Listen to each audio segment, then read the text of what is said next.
dentro del hogar es muy importante y fundamental como cabeza, autoridad y sacerdote del hogar. Amén.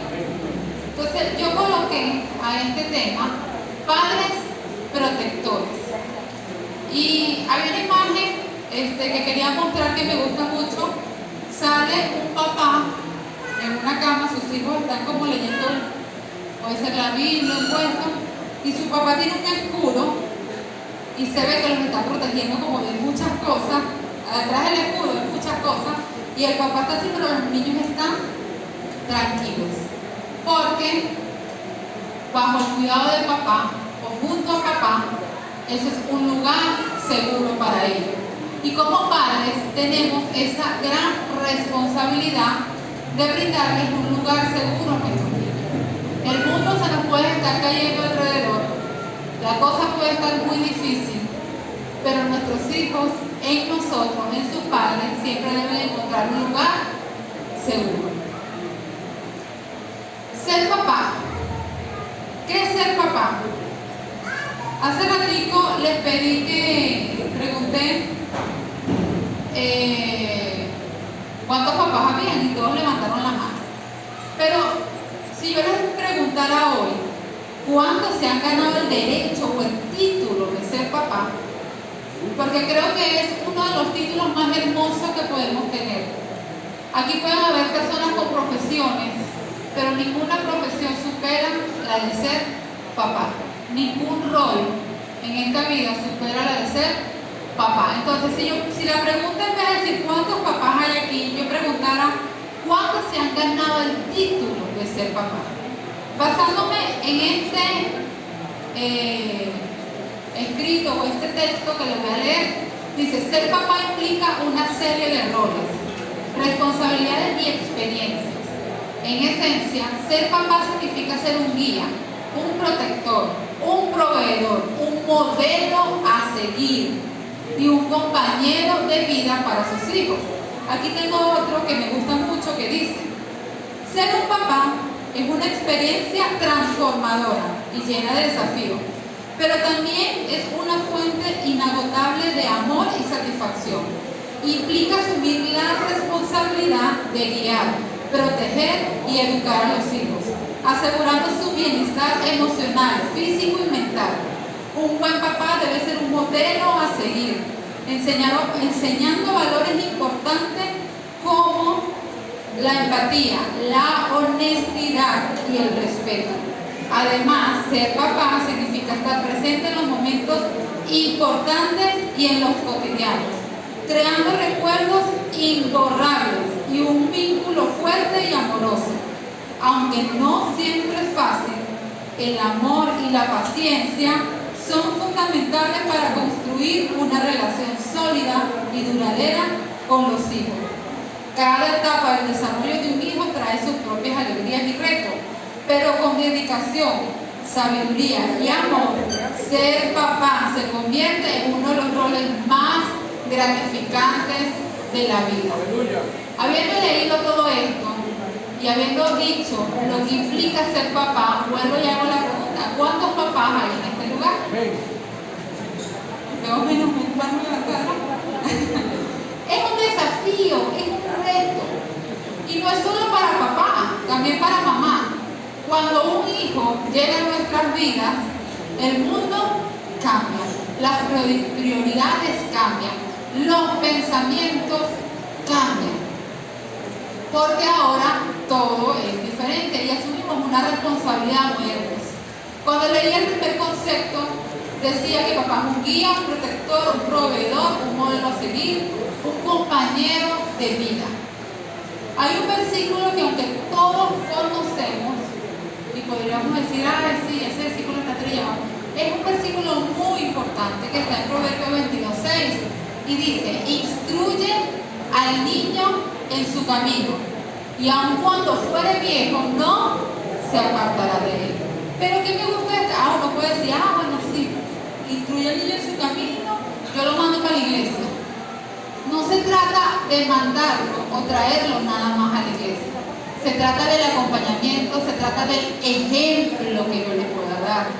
Porque ¿qué hago yo con mandar? Voy a poner este ejemplo.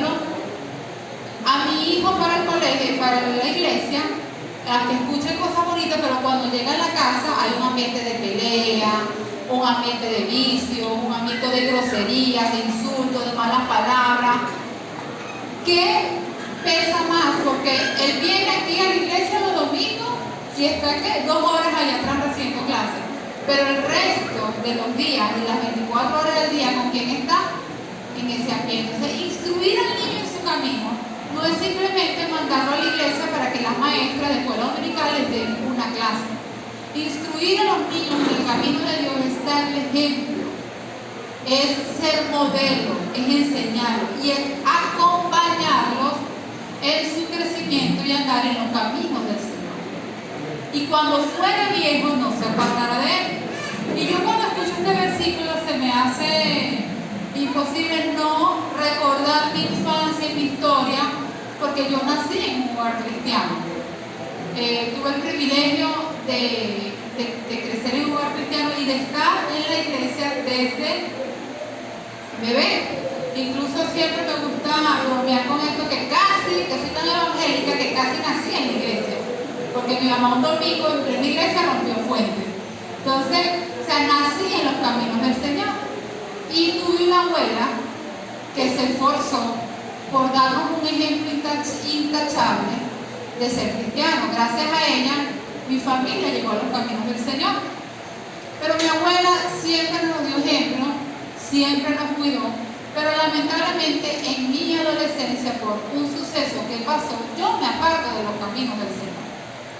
Yo me aparto, pero sigo viendo ejemplos en mi mamá, en mi abuela, en mis hermanas. No digo mi papá porque mi papá nunca ha sido cristiano hasta ahora, pero siempre ha respetado la religión, y siempre tuvo un buen comportamiento dentro del hogar. Mi papá nunca fue una persona bebedora, fue un mal padre, fue un padre ausente tampoco con fidelidad en el matrimonio, solo que no le gustaba ir a la iglesia.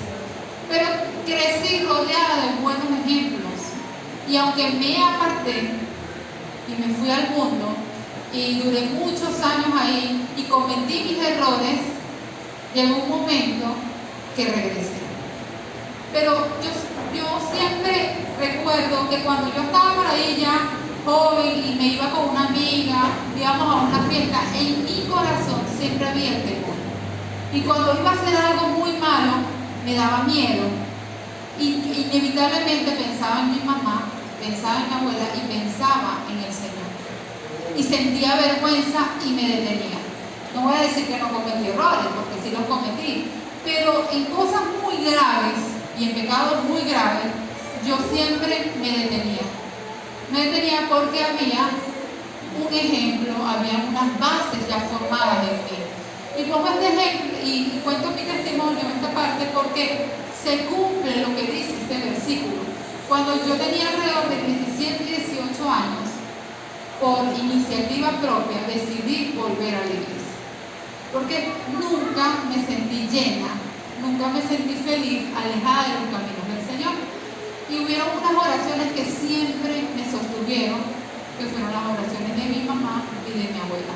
Y desde ese día hasta el día de hoy, no me he apartado, ni pienso hacerlo. Ya lo experimenté y digo, nunca volvería a cometer ese error tan grande en mi vida. Y desde ese día me afirmé y dije, Señor, quiero servirte y quiero hacer las cosas bien. Pero parte de esto, porque siempre tuve la misericordia de Dios allí cuidándome, parte fundamental de esto fueron mi mamá y mi abuela como cobertura espiritual. Como padres tenemos una responsabilidad hermosa, pero una gran responsabilidad de cuidar del bienestar de nuestros hijos y sobre todo de la parte espiritual. De todas las cosas que resalté, guía, proveedor, modelo a seguir, quiero hoy hacer énfasis en la protección. Debemos volvernos protectores y guardianes de nuestros hijos. De hecho, hoy estamos comenzando nuevamente la campaña de Soy un Guardián contra el abuso infantil. Se le va a empezar a hablar a partir de hoy a nuestros niños de cómo cuidarse, de cómo protegerse, de cómo decir no ante una situación como esta. Pero como digo, nada hacemos nosotros con enseñárselo si en casa papá y mamá no velan de esto, no cuidan de esto y no protegen a nuestros niños. Estamos en una realidad que no podemos ignorar. Estamos viviendo una situación que no podemos ignorar, donde la maldad, el pecado se ha desatado. Y quiero decirles algo, el foco, el objetivo principal es nuestros niños y adolescentes. El enemigo sabe cómo hacerlo, sabe quién atacar. Cuando leemos la historia, la voy a parafrasear, del pueblo de Israel, cuando Moisés va y se presenta delante del faraón y quiere, y está ahí negociando con él para que deje libre al pueblo. Ustedes conocen la historia de que él tenía su corazón endurecido y decía, no, los voy a dejar ir. La llevó la primera plaga, un castigo. Pero en una de esas ya Faraón, bravo, obstinado del poco de plaga, que si las moscas, que si los sapos, que si esto, le dice a Moisés, ay sí, Moisés, está bien, ya me cansé. ¿Qué quieres? ¿Con quién te vas a ir? Y Moisés comienza a nombrar y nombra todo. Y le dice, me va a llevar a las mujeres, a los adultos, a los animales, a esto, a lo otro, las ovejas, los chivos, las vacas. Moisés nombra y dice, y a los niños. Y ahí Faraón dice, a los niños no. No le importó que le nombrara a los animales, le nombrara a los ancianos, le nombrara a las mujeres, al hombre, pero cuando Moisés nombra a los niños, Faraón dice, los niños no. Y dice la Biblia que volvió a endurecer su corazón y no los dejó ir y continuaron las plagas. ¿Por qué Faraón no dejó ir a los niños? A ver, ¿por qué creen ustedes que cuando le nombró a los niños dijo, los niños no? Los futuros esclavos. Los futuros esclavos. Imagínense cómo lo pensó Faraón. No, si esto lo tengo aquí desde niño y vamos formando, cuando sean adultos voy a tener los mejores esclavos de todo el mundo. Y van a enseñar. Entonces, hoy en día estamos viviendo esto, porque el mundo, el sistema, se está encargando de adoctrinar a nuestros niños al pecado, a la maldad, al homosexualismo, a la prostitución, a todos esos pecados que a veces decimos, no, pero no es para tanto. No, es que mi hijo siempre está en casa. Es algo que lo tenemos allí y que debemos estar alerta. Como les dije, una realidad que no podemos ignorar. Y muchas veces decimos, eso no me va a pasar a mí. Pero debemos siempre estar alertas. En 2 Corintios 2:11 dice que no ignoremos las maquinaciones del diablo. Las comiquitas, las redes sociales, todo va en mira de distorsionar la mente de nuestros niños y adolescentes, porque están en una edad, en una etapa vulnerable, donde fácilmente pueden ser confundidos. Y a mí me gusta dar este ejemplo. Si yo le digo a un niño que se le acaba de caer su dientecito, ponlo debajo de la almohada, que viene el ratón Pérez de noche cuando estás dormido, y el ratón Pérez se lleva tu diente y te deja un regalo, ¿qué va a hacer el niño? Lo va a creer, lo va a creer.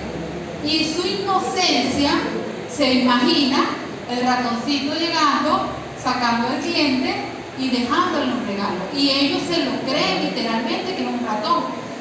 Cuando yo a mi hija me he cuidado de crearles en su mente o hacerla creer en estas cosas, en estas falsas creencias, valga la redundancia, nunca le enseñé del niño Jesús. Ella le dice el niño Jesús al regalo, pero ella sabe que somos su papá y yo. Y ella sabe que va a recibir un regalo sorpresa y dice que nos esforzamos por comprárselo, pero sabe que somos su papá y yo. Pero ella llama ese regalo al niño Jesús, porque ella dice que es Dios quien nos provee a nosotros para comprarle ese regalo. Nunca le nombré Santa Claus, y cuando ella empieza a hablar de escuchar por el Santa Claus, me pregunta, Y yo le aclaro, Santa Claus, eso no existe así, le cuento la historia donde se originó lo de Santa Claus, pero no es que Santa Claus llegue en diciembre y se mete por la chimenea, no, eso es mentira. Pero con el ratón Pérez me pasó algo que ella en su inocencia, escuchando lo de las comiquitas, el hada de los dientes, cuando se le cae su diente, ella lo pone debajo de la almohada. A mi parecer, yo le di a entender, que yo le dije, ponlo, que yo te pongo algo, pero le dije que era yo. Yo no sé si ella se lo olvidó o no entendió, pero mi hija ya se le había creado en su mente lo del ratoncito Pérez. Pero todo iba bien, se le cayó su primer diente, yo se lo agarré, le puse plata. Pero un día ella me dice, mamá, pero ¿cómo hace el ratón Pérez? Pero al tiempo yo digo, porque ¿cómo él se lleva los dientes? ¿Dónde los guarda? O sea, ella ya se... Yo dije, no mames, el ratón Pérez no existe. El ratón Pérez soy yo. Y ella sintió decepción, a pesar de que yo le dije, bueno, que yo te coloco algo debajo de la almohada. Entonces, bueno, después lo superó y yo se le siento de los dientes y yo le regalo algo. Pero no le cree la falsa creencia de que llega un ratoncito a medianoche. Pero si uno hace eso con los hijos, ellos lo creen y se imaginan toda la película. Por eso es que es fácil en estos tiempos que nuestros niños y adolescentes, ¿por qué nombrar a los adolescentes? Porque todavía están en una etapa de madurez, sean fácil de confundir y tomar decisiones equivocadas. ¿De qué debemos cuidar a nuestros niños y adolescentes hoy en día? Y esto es algo para toda la iglesia. Incluso los jóvenes que se encuentran en este lugar son cosas que también deben cuidar para sí mismos. Los adolescentes que están en este lugar son cosas a las que deben prestar atención y cuidar en su vida. Y aunque hay muchas cosas, creo que voy a nombrar las tres que están siendo hoy en día más latentes o que están afectando más a nuestros niños y adolescentes. Abusos, pantallas y el internet. Y voy a nombrarlo por encimita, no voy a profundizar en cada tema, porque estos son charlas por separado que vamos a estar trayendo a los padres. Vamos a entrar en un nuevo ciclo, puede ser sí, donde vamos a traer escuelas para padres, porque queremos mejorar esa parte y queremos trabajar fuertemente en nuestros niños, porque ellos son la futura generación de nuestra iglesia. Amén. Entonces, abusos. ¿Qué es un abuso? Escuchen, es cualquier conducta hostil, rechazante o humillante que le cause daño al niño o niña en su salud física, emocional o sexual. Cuando hablamos de abuso, lo primero que pensamos es un abuso sexual. El abuso no se trata nada más de la parte sexual. Los abusos pueden ser físicos, pueden ser emocionales, hay abuso por descuido y hay abuso sexual. ¿Qué son los abusos físicos? Cuando golpeamos, lastimamos a nuestros niños, cuando los queremos corregir, pero no lo hacemos de la manera adecuada y causamos daño y dolor, heridas, golpes. Eso es un abuso físico. Y hoy en día eso es delicado, eso es penado, eso hay leyes que protegen al niño contra el abuso. No hay necesidad de caerle palo a un niño. No hay necesidad de dejar la marca de la correa a un niño para que aprenda. Créanme que con eso no logramos nada. Lo único que hacemos es causar heridas. Y no estoy hablando de las heridas físicas, porque el morado se borra. Heridas en el corazón, que no se borran con facilidad. Y que muchas veces esas heridas salen en la etapa adulta. Váyase un momento a su infancia. Aquellos que fueron golpeados bruscamente por su mamá o su papá, o lo corrigieron de una manera muy severa. ¿Recuerdan una pela que le hayan dado? ¿Y cómo lo recuerda usted? ¿Lo recuerda con gozo? ¡Ay, qué bonito!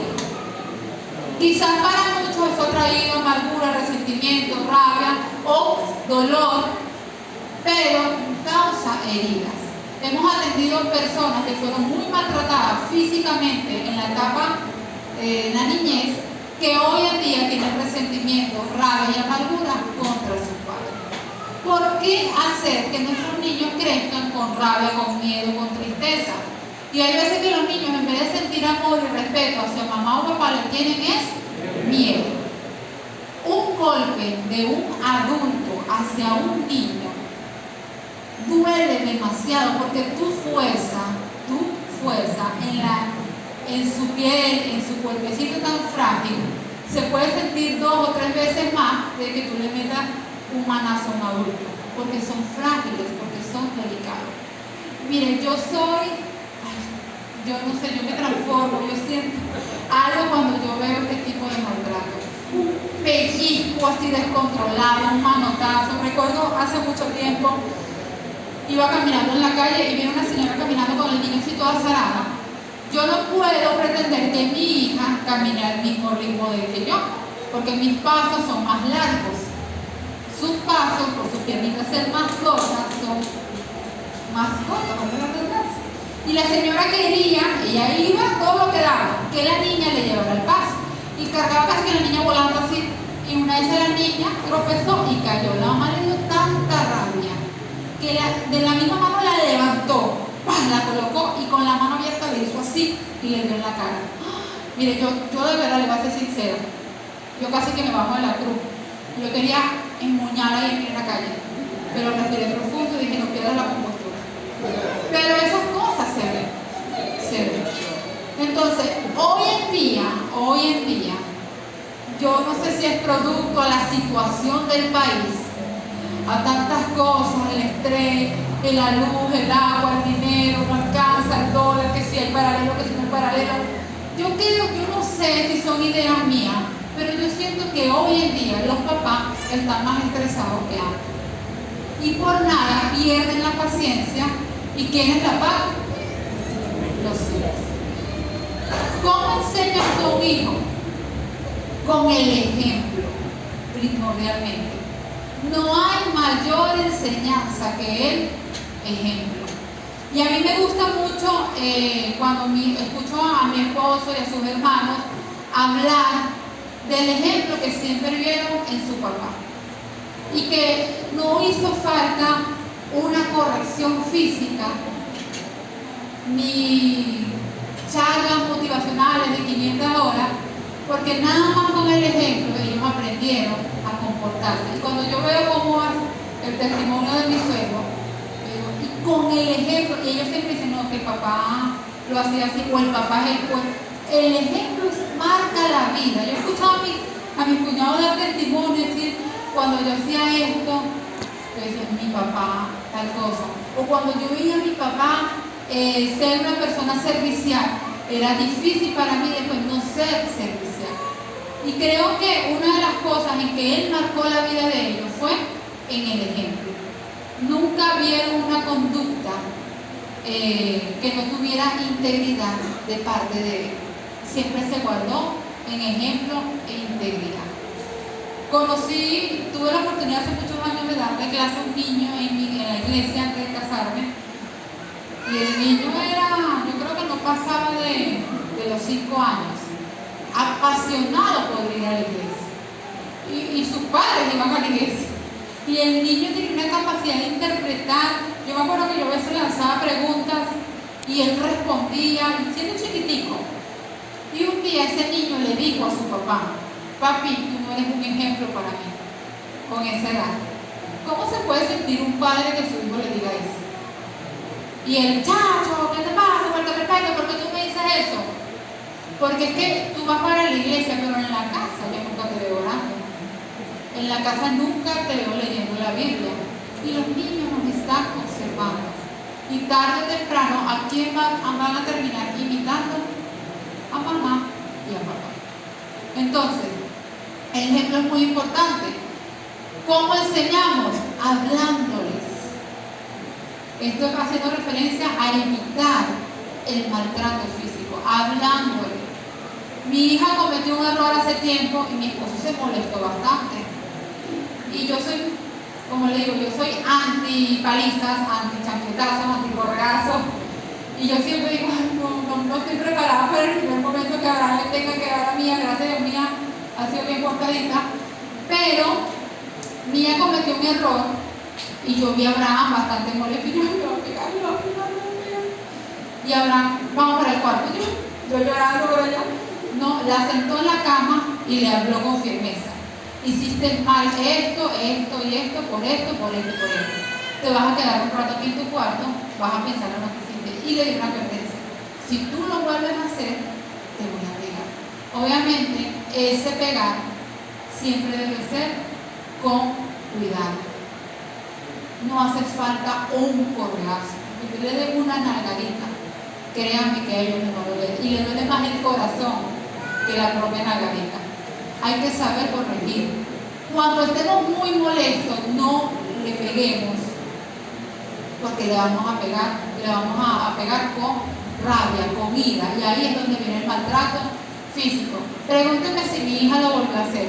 Esa falta no la volvió. Y lloró amargamente porque su papá le habló serio. Le dolió que su papá la regañara, pero no hizo falta que le pegara. Gracias a Dios, porque ahí vamos a salir a la dos. Yo estoy de acuerdo que los hijos hay que corregirlos, sí hay que corregirlos, pero siempre hay que hacerlo con sabiduría. ¿Qué es abuso emocional? Abuso emocional es cuando humillamos, gritamos, usamos palabras insultantes hacia los niños, que tú sí eres bruto, que tú sí eres tonto, que tú nunca haces las cosas bien, tú sí eres torpe. Cosas que muy común los papás usan con los hijos. Hay que los muchachitos nunca aprenden. A mí me llegó una niña tarea dirigida y lo primero que me dice la mamá, no, es que ella no retiene, ella no aprende, ella no sabe, me dice la mamá, ¿sí? Me ha costado mucho, entonces, bueno, las trae una tarea dirigida a ver si mejora. Cuando yo empiezo a atender a la niña era nerviosa, era muy nerviosa, y yo le hacía una pregunta y me costaba para que me respondiera. Y bueno, para resumir el cuento, la niña resultó ser demasiado inteligente, demasiado. Pero fue marcada por palabras de eres horrible, porque ella misma me dijo, ay no maestra, que yo soy horrible. Siempre me decía eso, yo Dariana, tú no eres horrible, tú eres una princesa de Dios. Hasta que un día investigo y la misma me dice, no, que yo para jugarme le digo que ella es horrible. Pero ya la niña se lo creía, que ella era horrible. Ella decía cosas como que nunca voy a aprender. Maestra, es que yo no sé. Y yo le decía, Dariana, de verdad no sabes, responde, pero si te equivocas no importa. Y lo respondía bien. La niña avanzó tanto que estando en la escuela, mientras la maestra le ponía 2 más 5 conmigo, ya la niña multiplicaba y estaba aprendiendo a dividir. Era muy inteligente, pero las palabras de ella no puede, ella es muy bruta, ella no sabe y ella es horrible, la marcaron al punto de que ella se lo creyó. Y me costó un mundo sacarla de ahí. Pero no hice un trabajo nada más con ella, tuve que empezar a hacer un trabajo con su mamá porque la estaba tratando. Las palabras que usamos con nuestros niños los marcan, los lastiman. Compararlos con otros es un tipo de abuso o maltrato emocional. Entonces, cuidémonos de lo que le decimos a nuestros hijos, no solamente a nuestros niños, a nuestros jóvenes y a nuestros adolescentes. Por descuido es otro tipo de abuso. Cuando hablamos de abuso por descuido, quiere decir cuando no estamos pendientes de sus necesidades básicas, de su comida, de su ropa, de atenderlo, de que si comió, ay no, yo me voy allá a ver si comió o no. Eso es un tipo de abuso. Que le toquen medicinas y no se las des. Ay, se me olvidó, ay, yo no voy a gastar plata en eso. Eso es abuso por negligencia o descuido. Y está el abuso sexual.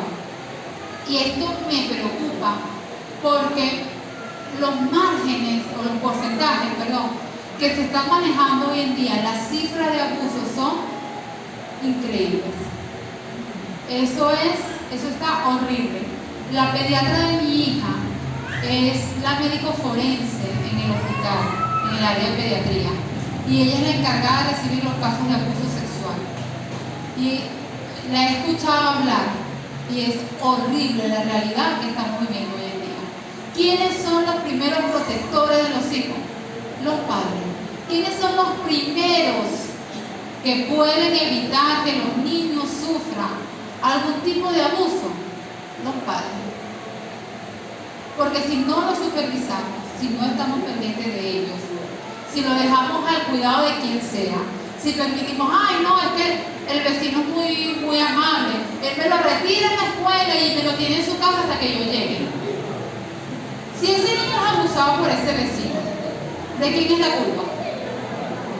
Nada, no es culpa, pero yo digo que es del papá. Porque ya él tenía su condición y obviamente es culpable y debe pagar. Pero, ¿quién deja su hijo al cuidado de un vecino, de un maestro, del frente, del de la bodega? Porque yo voy a ir a trabajar. Ah, no, que yo lo voy a dejar allá. Incluso he escuchado cosas como que, epa, tienes que tener cuidado porque ahí donde te tienen el niño, parece ser que, ay, por favor, él no hace ese tipo de cosas, él es muy respetuoso. Entonces prefieren creer en la imagen que esa persona le pintó. A mí me dicen algo así, que mi hija puede estar en peligro, y mire, yo me vuelvo como loca. Y empiezo a averiguar, y de una vez, sin tener pruebas, no la mando más para allá. Porque es que uno tiene que estar pendiente de los hijos. Somos los principales guardianes y protectores de nuestros hijos, de nuestros adolescentes. ¿Dónde está? ¿Quién los cuida? Ay, no, que él cuando va para la casa de la abuela, va y se mete en el cuarto con los primos y los tíos, y él es feliz ahí. ¿Qué está haciendo en el cuarto? Supervisa, anda, jueguen afuera. Yo siempre le digo a mi hija, cuando vayamos a una casa, no entras a ningún cuarto. Siempre juegas donde mamá te ve. Entonces, esas cosas, ¿quiénes la cuidan? ¿Quiénes evitan que sus hijos sean abusados? Los padres. Y muchas veces creemos que el abusador, aparte de que es un extraño, tiene cara de abusador y tiene cara de malo. No, el abusador puede estar más cerca de ti de lo que tú piensas y ni siquiera te das cuenta. Los porcentajes dicen que el 94% de los abusadores conviven con el niño. El 94% de los abusadores es alguien de confianza. Y cuando hemos atendido casos de abuso, ¿quién fue? Ah, mi tío. ¿Quién fue? Ah, mi vecino. Ah, ¿quién fue? Ah, mi padrastro. Ah, ¿quién fue? Ah, una gente cercana al niño. Y yo no es que quiero ponerlos paranoicos. Ay, ahora voy a estar desconfiando de todo el mundo. No es ser paranoico, pero es ser cuidadoso. Porque un niño o un adolescente que crece arrastrando un abuso sufre. Se lo digo por experiencia propia. Se crece con miedo, se crece con traumas, se crece con heridas, se crece con dolor. Y es algo que en mi corazón yo quiero evitarle, no nada más a mi hija, sino a nuestros niños, porque es un daño muy fuerte el vivir las consecuencias de un abuso. Y aquí, como padres y responsables, padres, representantes y responsables, debemos ser guardianes, debemos ser protectores de la inocencia de nuestros niños. Hay otro punto que está afectando mucho hoy en día a nuestros niños, jóvenes y adolescentes y jóvenes, que es el uso excesivo de las pantallas. Hace poco tuvimos la oportunidad de compartir este tema en un servicio juvenil, pero hoy quiero compartirlo con la iglesia en general. El uso excesivo de las pantallas está trayendo problemas, déficit de atención, problemas en el desarrollo del lenguaje, problemas en la visión, problemas en el desarrollo motriz. ¿Cómo así? Porque los niños están cayendo en un estado de, se podría decir se me fue la palabra, bueno, ¿cómo? No, cuando una persona, sedentarismo, que no hacen nada, no se mueven, no corren, no queman energía por estar todo el día así. Si usted le suelta un teléfono a un niño todo el día va a pasar con el teléfono. Puede ser que lo suelte por ratico, pero después va a venir y lo va a agarrar. Este tipo de cosas, y no sé si el hermano Rubén como profesor me puede corroborar esta información, el uso excesivo de las pantallas, y lo he visto en encuestas, en documentales de psicólogos, está trayendo déficit de atención, está trayendo bajo rendimiento escolar. Los niños están obsesionados, los adolescentes y nuestros jóvenes están obsesionados con el teléfono. Quiten el teléfono a un adolescente, a un joven, y ¿qué va a pasar? Déjenlo sin saldo y sin internet, a ver qué va a pasar. Va a colapsar. ¿Y quiénes son los responsables de cuidar que eso pase? Los padres. Hay que regularle y administrar el tiempo de uso de pantalla, sobre todo a nuestros niños. Estaba escuchando una psicóloga hablar en el colegio de mi hija y decía que hicieron un estudio con niños con adicción a las pantallas y los llevaron a un parque. Recuerde cuando usted iba a un parque, esos parquecitos por ahí que hay para subir, los tubitos, el tobogán. ¿Qué hacía usted? Bueno, eso nos lanzábamos, nos caíamos de cabeza y nos volvíamos a parar y lo lanzábamos y de uno saltábamos a otro, ¿sí o no? Esos niños que llevaron, niños con ya adictos a las pantallas, que llevaron a ese parque, tenían miedo de escalar, tenían miedo de subirse al tobogán, tenían miedo de lanzarse. Y es normal que un niño sienta miedo en un parque.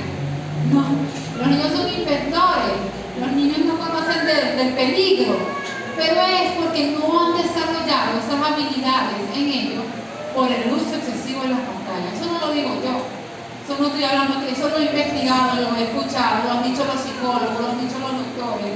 Están trayendo problemas de visión, problemas en el habla. Es que los niños ya desde meses, desde un añito, ya le damos el teléfono. Antes decían que antes de los 3 años no deberían haber pantalla en los niños. Eso ya lo aumentaron, creo que lo subieron a los 6 años. Antes de los 6 años están recomendando que los niños no deberían usar pantallas. A mí me pasa con mi hija y he aprendido, y créanme, mi esposo y yo le controlamos a la niña el uso de la pantalla. Poco ella agarra mi teléfono en la casa. No tenemos televisor, tampoco nos hace falta. En mi casa no hay televisión. Y tengo una computadora donde yo le tengo que descargar cosas que ella puede ver. No le ponemos videos de internet, no la dejamos que vea YouTube. Yo le descargo, tengo muchas películas, videos, series que sé que mi hija puede ver. Y ella puede ver una al día. Sobre todo cuando está en vacaciones, que pasa todo el día en la casa, ella escoge si la ve en la mañana o la ve en la tarde. Pero llegó un momento que ella se estaba como, cuando no habíamos empezado a controlarse tanto, que ella ya se estaba volviendo adicta a estar enfrente de una pantalla. Y cuando yo se la apagaba, ella no hallaba qué hacer con su vida. No sabe jugar.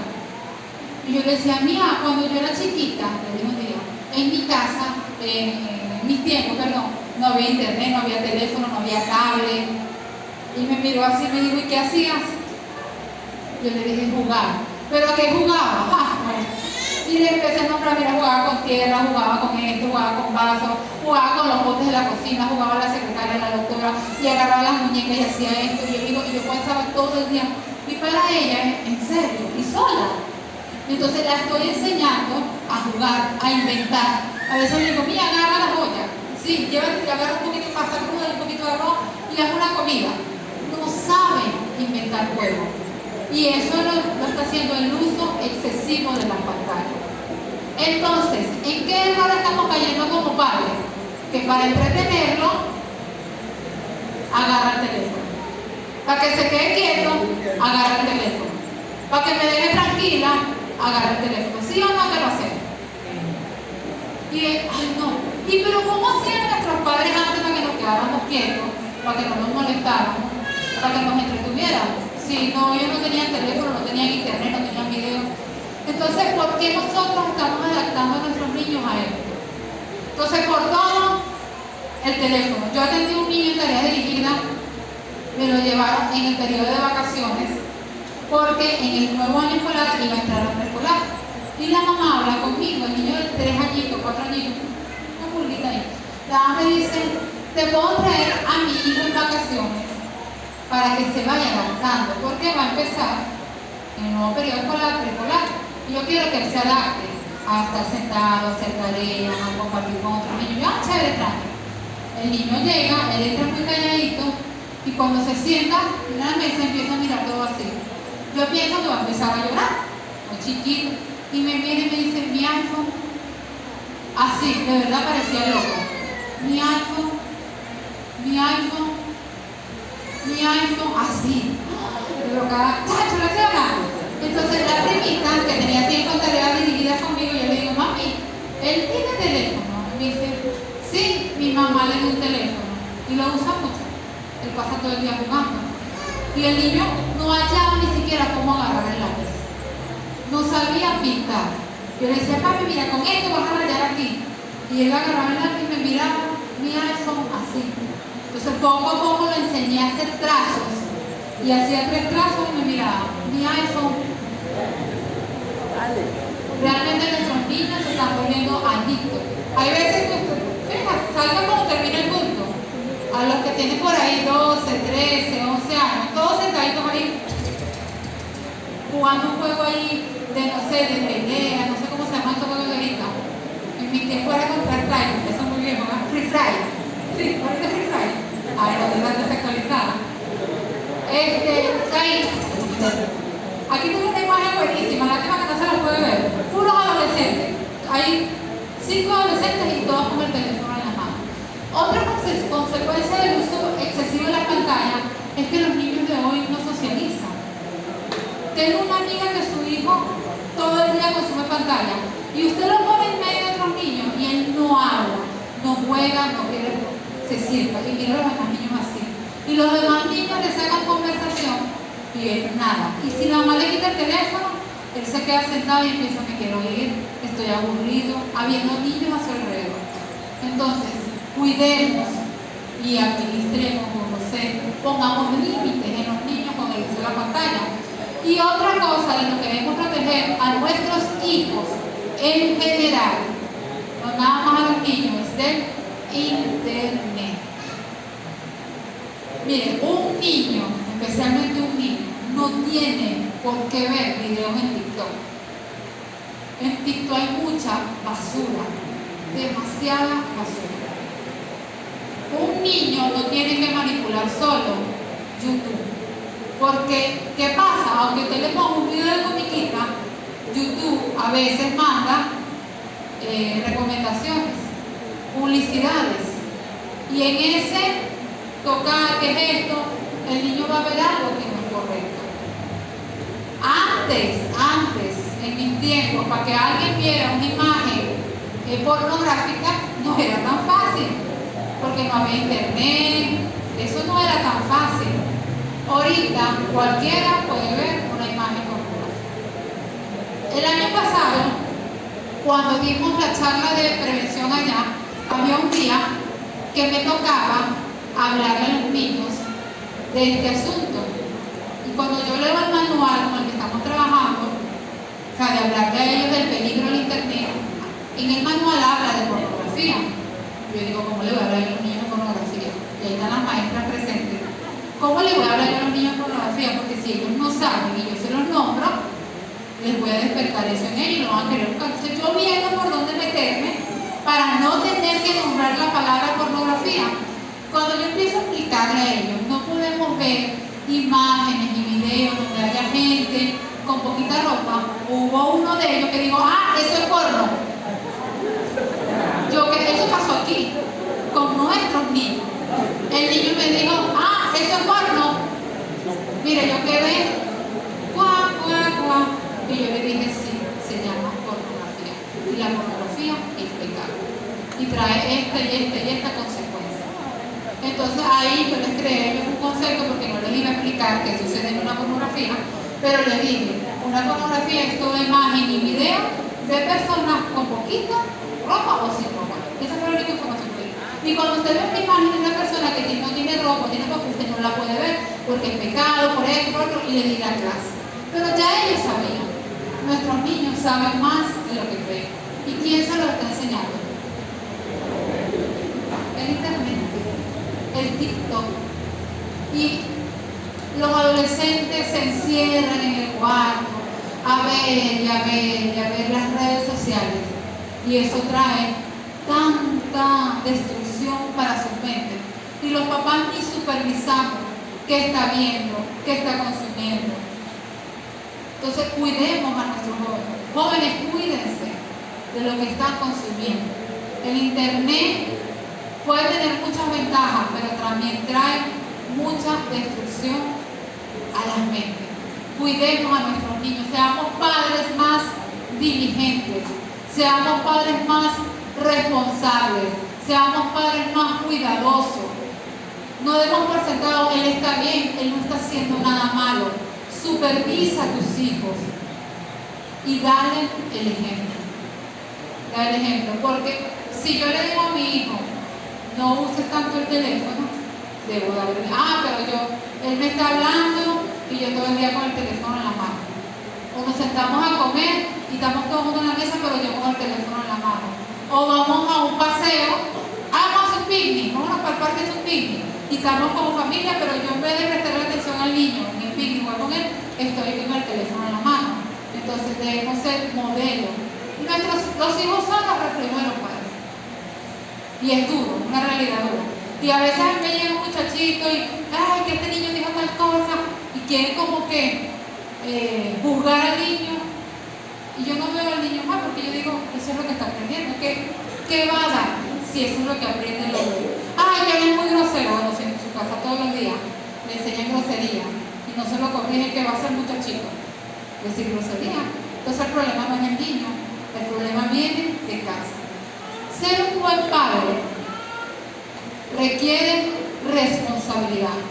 Ser padre implica asumir la responsabilidad del cuidado, la crianza y la educación de los hijos, tanto en lo físico como en lo emocional. Ser padre requiere de responsabilidad. Y Dios nos está demandando que seamos padres responsables, que tengamos cuidado de la crianza y la educación que le damos a nuestros hijos, que creemos en ellos, que sembremos en ellos valores, que los cuidemos, que seamos una guía y un modelo. Los padres son un referente para sus hijos, influyendo en su desarrollo y comportamiento a través de su ejemplo. Ya yo le he dado un muy mal ejemplo a mi hijo. No, ya mi hijo es grande, ya mi hijo creció, no importa. Porque he escuchado testimonios de jóvenes decir, mi papá todo el tiempo fue esto, pero un día mi papá tomó la decisión de cambiar y ser diferente y de darme un buen ejemplo y demostrarme de que sí se puede servir a Dios y amar a Dios. Y nuestros hijos, créanme, aunque no nos lo digan, anhelan de nosotros que seamos un buen ejemplo para ellos. Si a tu hijo hoy se le pidiera que hiciera un dibujo de ti, que te representara, ¿qué crees tú que tu hijo dibujaría hoy? Si al niño le decimos, dibuja a tu papá y haz algo que lo represente como papá, que lo describa como papá, ¿qué crees tú que dibujaría tu hijo hoy? No me lo vas a responder. Tengo una pregunta para analizar. ¿Qué puede dibujar mi hijo hoy de mí? Algo que me represente. ¿Será algo bueno, algo bonito o algo no tan bueno? Un padre es un proveedor. Y aunque tenemos responsabilidades económicas sobre nuestros hijos, un padre también debe proveer amor, afecto y cuidado. Y muchas veces podemos ser padres que estamos presentes, que los cuidamos, pero somos incapaces de decirle te amo, o felicitarlos, o resaltarle las cualidades a un niño. Y aquí muchas veces esto ocurre por carencias que traen los adultos, que traemos los padres de la infancia. Porque un papá, y escuchen estos jóvenes que a veces juzgamos a nuestros padres, que mi papá nunca fue amoroso, es que mi mamá nunca me dijo tal cosa. Y muchas veces eso viene porque no ha habido una sanidad en ellos, porque vienen arrastrando heridas de la infancia. Yo siempre me cuestioné por qué mi papá nunca me decía que me amaba. Mi papá siempre estuvo presente. Mi papá en la parte material y económica me lo dio todo. Nunca me faltó nada. Siempre cuidó de nosotros. Siempre fue un padre presente en el hogar. Siempre nos llevaba a pasear. Pero jamás yo escuchaba de mi papá un te amo. jamás yo sentía de mi papá un abrazo. Y cuando era un cumpleaños, que yo estaba en 9 años, o sea, era muy extraño, se notaba el corte, o sea, como el cumpleaños, o sea, a él le costaba darme abrazo, no porque no me amara, yo no dudo que mi papá me ame, sino porque, y en ese momento yo no lo entendía, hasta que lo entendí un día que él habló y contó muchas cosas de su infancia, no recibió amor, no aprendió a dar amor, y no es cristiano, imagínense, no tiene Jesús en su corazón, y él no sabía, y hace poco tuve una conversación con él, y le expresé unas cosas que me dolían, y al rato se me acercó y me dijo, perdóname, es que no sé cómo hacerlo. Y yo dije, lo voy a enseñar. Y comencé yo a hacer cosas por mi papá que nunca había hecho y que normalmente no hacíamos, echar cuentos, conversar.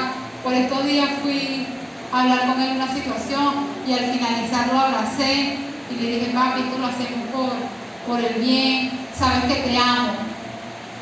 Yo años atrás nunca me hubiera atrevido a hacer eso, no porque no amara a mi papá, sino porque no lo recibí de él, porque él no lo recibió. Si hoy en día a ti te cuesta abrazar a tus hijos, amarlos, decirles que los amas, tienes algo que sanar. Y a tus hijos les hace falta eso. Mire, es una necesidad. Y yo creo que mi esposo lo ha enseñado en consejería a los matrimonios. El afecto es una necesidad en los niños. Los niños necesitan sentir, y los adolescentes, que papá los ama, que mamá los ama, que se sienten orgullosos, que si se equivocó no importa, lo vamos a hacer mejor. Resaltarle las virtudes.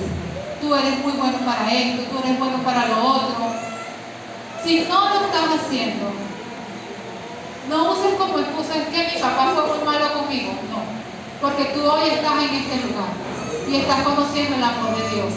Y hemos conocido de un Padre especial que siempre ha estado con nosotros. Un Padre que nos da su amor a pesar de nuestros errores, que es nuestro Padre Celestial. Y Él nos ha llenado de su amor y es un amor que podemos dar ahora a nuestros hijos. Si tu papá no te da amor, le hablo a los jóvenes que están en este lugar, si tu papá es muy rudo contigo, cambia tú eso. Yo lo hice con mi papá. Comencé a hacer cosas por él y a decirle cosas que comenzaron a ablandar su corazón. Ya casi para finalizar, quiero compartir 2 versículos con ustedes. Uno está en Deuteronomio 6, de 7 al 9, y dice así: y estas palabras que yo te mando hoy estarán sobre tu corazón, y las repetirás a tus hijos y le hablarás de ellas, sentado en tu casa y andando por el camino y al acostarte, y cuando te levantes, y la atarás como una señal en tu mano, y estarán como frontales sobre tus ojos, y la escribirás en los postes de tu casa y a tus puertas. Pero dice, estas palabras que yo te mando hoy, las repetirás a tus hijos. ¿Qué nos dice este versículo? Como padres debemos hablarle a nuestros hijos, transmitirle valores, darle buenas enseñanzas, pero sobre todo sembrar la palabra de Dios en ellos. Y lo que hemos escuchado como cristianos, lo que hemos escuchado y aprendido, debemos enseñárselo a nuestros hijos. Pero que no sea algo nada más de labios, que sea un ejemplo en nuestras vidas. Que nuestros hijos puedan ver coherencia entre lo que decimos y lo que hacemos. Es como ese papá que le dice a los hijos, no digas grosería, muchacho, boca sucia, pero dice grosería. Hay coherencia en lo que le está enseñando. Como esos padres que le dicen a los hijos, nunca vayas a fumar es dañino, pero ellos fuman. No hay coherencia en lo que están diciendo. Entonces, que tú puedas enseñarle a tu hijo valores, que tú puedas sembrar en tus hijos la palabra de Dios y repetírsela a diario para formar de él hombres y mujeres de bien. En Josué 24:15 dice, mi casa y yo serviremos a Jehová. Y es un equipo. Aquí tengo una imagen de una mamá y un papá con las manos así formando una casita. y dentro de ellos están sus hijos. Tenemos la responsabilidad como padres de velar porque nuestro hogar le sirva al Señor. No debemos conformarnos, aunque bueno, yo voy para la iglesia, algún día Dios lo tocará. No. Debemos ser diligentes en que nuestros hijos, nuestros jóvenes, nuestros niños les sirvan al Señor. Pero ¿por quién debe empezar? Por nosotros. Mi casa y yo serviremos al Señor. Debemos crear en nuestros hijos el hábito de buscar al Señor. Quizás hasta hoy hemos cometido errores, no somos perfectos. Y yo, con 8 años que tiene mi hija, he cometido errores. Y sigo trabajando y perfeccionando. Pero me esfuerzo, créanme, me esfuerzo a diario por cuidar el corazón de mi hija, por ser un ejemplo para ellos. Y hace tiempo que se me infló el pecho, sentí orgullo, porque la maestra preguntaba en el salón, ¿qué quieres ser tú cuando seas grande? Y yo, doctora, y cuando le preguntaron a mi hija, ella dijo, quiero ser mamá. La profesora se alarma, o sea, como que ya está pensando en ser mamá. Y le dice, claro, cuando seas adulta tú vas a tener tus hijos. Y digo, no, quiero ser mamá, porque mi mamá hace de todo y puede con todo. Cuando la profesora me dijo eso, yo tenía la lagrimita y yo dije, bueno, voy por buen camino, todavía me falta mucho, pero que tus hijos puedan decir, yo quiero ser como mi mamá, yo quiero ser como mi papá. Que ellos tengan algo bueno que aprender de mí. Y sabes que así tus hijos ya sean adultos y quizás ya eres abuelo, nunca es tarde para empezar de nuevo. Porque créanme que yo vi muchas cosas malas en mi papá. Pero si mi papá el día de hoy se convierte al Señor y empieza a buscar de Dios, y yo empiezo a ver cambios, frutos, arrepentimiento, crecimiento en Él, yo sé que mi corazón, mi pecho se va a inflar de orgullo y yo voy a empezar a decir, mi papá le sirve a Dios, mi papá es un hombre temeroso de Dios, mi papá me está dando ejemplo de buscar de Dios. Nunca es tarde para hacer las cosas bien. Nunca es tarde para ser buenos padres. No dejes de crecer, no dejes de orar. Como padres, la oración y la lectura de la palabra es una herramienta poderosa para cuidar de nuestros hijos. Si tú no oras, si tú no eres capaz de sostener una oración al día con el Señor, si tú no eres capaz de pelear en oración por tus hijos, ¿qué vas a esperar de tus hijos? Si no eres capaz de leer un versículo bíblico antes de dormir, o de tener un devocional, aunque sea un día a la semana con tu hijo, ¿qué le vas a pedir a tu hijo? Cultivemos la oración en el hogar. Somos responsables y no se trata nada más de papá. Los padres que están juntos es un equipo, pero si uno lo hace, lo tiene que hacer el otro, pero es un equipo. Los padres que están separados no es excusa, no, pero es que como el papá es un papá ausente, no es excusa. Pero quiero hablarle esto a los padres, a los papás. Tú eres la cabeza de ese hogar, tú eres el sacerdote, y la bendición que cae sobre ti en tu hogar es tan importante. Y yo cuando decidí enseñarme en los caminos del Señor, yo me acuerdo que yo le decía a Dios, quiero un hombre, todavía no conocí a Abraham, quiero que el esposo que me des sea un hombre ministerialmente y espiritualmente más alto que yo, o sea, que tenga un ministerio mayor que el mío, que espiritualmente esté más arriba que yo, que sea un hombre apasionado por tu obra, que sea un hombre que te busque, porque a pesar de que quería eso para mi vida, ya había entendido lo importante y la bendición que trae para un hogar tener un hombre así en el hogar, porque crecí con todo lo contrario, un hombre que nunca pudo. Entonces es tiempo de pararnos firmes, tanto padres como madres, y empezar a mejorar, porque depende de ti. Tus hijos dependen gran parte de ti, de tu cuidado, de tu protección.